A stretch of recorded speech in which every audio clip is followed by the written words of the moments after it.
নাহিদের বউ সুমি 5 মাসের অন্তঃসত্ত্বা। দরজায় বসে বসে তরকারি কাটছে। এমন সময় বাড়ির ভিতর থেকে শাশুড়ি এসে বলতেছে, বৌমা সন্ধ্যা হয়ে গেল, গরুগুলো গোয়াল ঘরে বেঁধে আসো। সুমি বলল, মা আমার নানি বলেছে এই অবস্থায় সন্ধ্যাবেলা গোয়াল ঘরে না যেতে। তাছাড়া আমার মাথাটা ঝিমঝিম করতেছে মা, আপনি যদি কষ্ট করে গোয়াল ঘরে গরুগুলো বেঁধে আসতেন। শাশুড়ি বলল, ও তাহলে গোয়াল ঘরের কথা বাপের বাড়িতে বলে ফেলেছ? আমার ছেলে সরকারি চাকরি করে, আমি চেয়েছিলাম অনেক বড় ঘরের মেয়েকে বিয়ে করাবো। ওই ইদ্রিস ঘটকের কথা শুনে তোমাকে দেখতে গিয়েছিলাম। তোমাকে আর তোমার বাবাকে আমার মোটেও পছন্দ হয়নি, কিন্তু আমার ছেলেকে কি দেখাইছো কি জানি, নাছোড়বান্দা, তাই তুমি এই ঘরে আসতে পেরেছ। নাকি তাবিজ দেওয়া করেছো আল্লাহ জানে।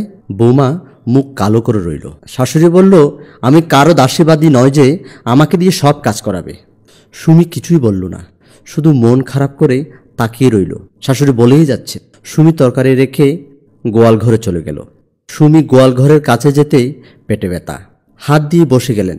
মনে মনে ভাবতে লাগলো, আমার শাশুড়ি এত কথা বলে, আমার স্বামী সব জানে, কিছুই বলে না, কিন্তু কেন?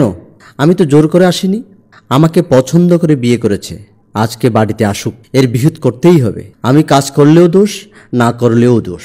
মনে মনে ভাবতে ভাবতে বসা থেকে উঠে গোয়াল ঘরের ভিতরে ঢুকল। এদিকে স্বামী নাহিদ অফিস থেকে আসলো। মা দরজায় বসা নাহিদের হাতে প্যাকেট দেখে মা বলল, আজ দেরি হলো কেন বাবা? নাহিদ বলল, অফিসের কাজে চাপ বেশি ছিল মা। আচ্ছা মা, সুমি কোথায়? মা বলল, সুমি আছে কোথাও, খুঁজে দেখো। সারাদিন কাজ কাম কিছুই করে না, সব কাজ আমাকে করতে হয়। কি নবাবজাদি ঘরে আনলি নাহিদ? নাহিদ কিছুই বলল না, মায়ের দিকে তাকিয়ে থাকলো। আর মনে মনে ভাবলো, মাকে যদি আমি কিছু বলি মা মনে মনে কষ্ট পাবে। এমন সময় গোয়াল ঘর থেকে সুমি আসলো। সুমিকে দেখে নাহিদ বলল, কোথায় গিয়েছিলে সুমি? সুমি বলল, গোয়াল ঘরে গরু বাঁধতে গিয়েছিলাম। নাহিদ বলল, আচ্ছা ঠিক আছে, এই নাও, এখানে অল্প ফ্রুট আছে, ডাক্তার বলেছে এই সময় তোমাকে ভালো মন্দ কিছু খাইতে।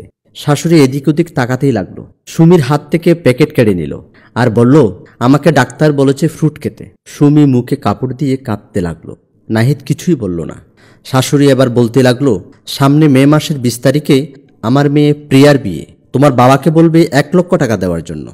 এ কথা বলে শাশুড়ি ঘরের ভিতর চলে গেল। নাহিদ কিছুই বলল না। সুমি কান্না করে বাড়ির পাশে গেল। আব্বাকে ফোন দিল।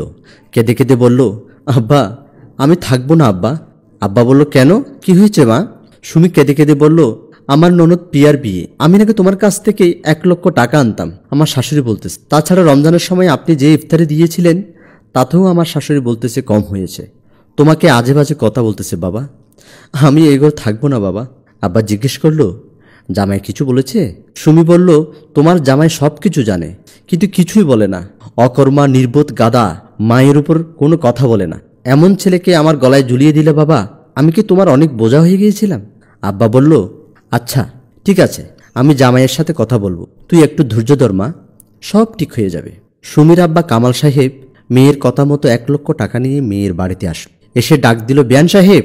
সুমির শাশুড়ি দৌড়ে আসলো। কামাল সাহেব বলল, কেমন আছেন বিয়ান সাহেব? বিয়ান বলল, ভালো নাই। কামাল সাহেব বলল, কেন? মেয়ে কাজকাম কিছু পারে না, সারাক্ষণ মুখ অন্ধকার করে বসে থাকে, আমার মনে হয় ওকে দেখে কোনো জায়গায় গেলেই কুফা লাগবে। কামাল সাহেব বলল, আমাদের ছেড়ে এসেছে তো, তাই হয়তো মন খারাপ থাকে, আস্তে আস্তে সব ঠিক হয়ে যাবে। এই নেন 1 লক্ষ টাকা। হাতে নিলেন। এবার শাশুড়ি মহা খুশি। বিয়ান বলল, আসেন বিয়ান সাহেব, বসেন। শাশুড়ি আবার ডাক দিল, বৌমা এসে দেখে যাও কে এসেছে। তোমার আব্বাকে বাড়ির ভিতরে নিয়ে যাও। আর নাহিদকে বলতেছি অফিস থেকে আসার সময় 1 কেজি গরুর মাংস যাতে নিয়ে আসে। বেচারা বুড়ো মানুষ, কষ্ট করে এসেছে, যাতে 2টো ভাত খেতে পারে। সুমি আব্বাকে ডেকে জড়িয়ে ধরল, বলল, আব্বা আমি সুখী নেই আব্বা, আমি চলে যাব। শাশুড়ি বলল, দেখেছেন বিয়ান সাহেব মেয়ের কাণ্ড? আমার আরেকটা কথা ছিল বিয়ান। কামাল সাহেব বলল, বলেন। সামনে তো আম কাঁঠালের সিজন। কামাল সাহেব বলল, হ্যাঁ। শাশুড়ি বলল, বলছিলাম বিয়ান সাহেব মনে কষ্ট নিয়েন না, আম কাঁঠাল দিলে আগামী সপ্তাহেই দিয়েন, আমার মেয়ের শ্বশুর বাড়িতে পাঠাতে হবে, ওখান থেকে পাঠিয়ে দিতে পারবো। কামাল সাহেব বলল, আচ্ছা ঠিক আছে বিয়ান, চেষ্টা করব। সুমি আব্বাকে নিয়ে ভিতরে গেল। পরের সপ্তাহ আম কাঁঠাল নিয়ে মেয়ের বাড়িতে পাঠালেন। এতেও শাশুড়ি মন ভরল না, এত কম জিনিস মানুষ দেয়। শাশুড়ি আবার ডাক দিল, বৌমা বাইরে আসো। সুমি দৌড়ে আসলো, বলল, তোমার বাবাকে বলে দিবা আগামীবার আমার বাড়িতে কোনো জিনিস পাঠানোর সময় যাতে কম জিনিস না পাঠায়। আমি অনেক বড় ঘরের মেয়ে, এ সমস্ত কিপটাবাজ আমি পছন্দ করি না। এবার সুমি মনে মনে রেগে গেলেন। শাশুড়ির ঘরের ভিতর চলে গেল। সুমি মনে মনে বলল, এই বাড়িতে আমি আর থাকবো না। এই বলে চলে গেল বাপের বাড়িতে। বাইরে উঠানের চেয়ার নিয়ে কামাল সাহেব বসে রইলেন। এমন সময় সুমি আসলো, বলল, আব্বা আমি চলে এসেছি, আর যাব না। কামাল সাহেব বলল, কেন মা? আমি তো তোর শাশুড়ির কথা মতো সব কিছু দিয়েছি, গ্যাঞ্জাম লাগার কি আছে? সুমি বলল, আমি জানি শাশুড়িরা ওই রকম হয়, কিন্তু আমার অভিযোগ আমার স্বামী সব কিছু জানে, কিছুই বলে না, শুধু তাকিয়ে থাকে। এরকম অলম্বুস জামাইয়ের কাছে আমি আর যাব না বাবা।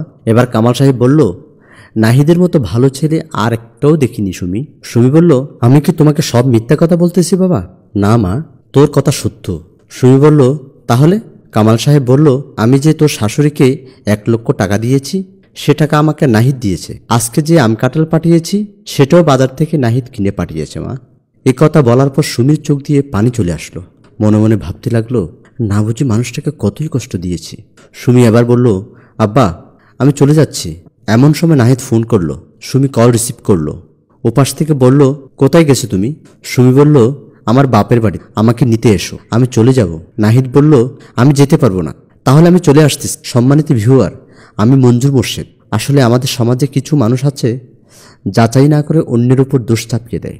গল্পটি সম্পূর্ণ কাল্পনিক। কারো জীবনের সাথে সাংঘর্ষিক যদি মিলে যায়, কর্তৃপক্ষ দায়ী নয়। ভালো লাগলে লাইক, কমেন্ট, শেয়ার করে মিউজিক প্লাস চ্যানেলের পাশে থাকুন। ধন্যবাদ।